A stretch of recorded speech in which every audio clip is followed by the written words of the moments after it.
धनिया और पुदीना की चटपटी चटनी आज मैं बनाऊंगी।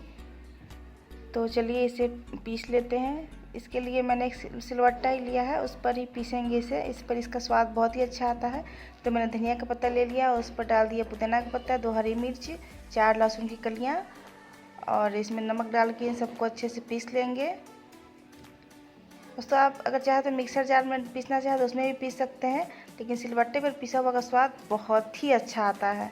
अगर आपके पास हो तो आप उस पर ही चटनी बनाएं। अब उसमें हम आधा नींबू का रस निचोड़ देंगे। ये चटपटी चटनी हमारी बनके तैयार हो चुकी है। अब इसे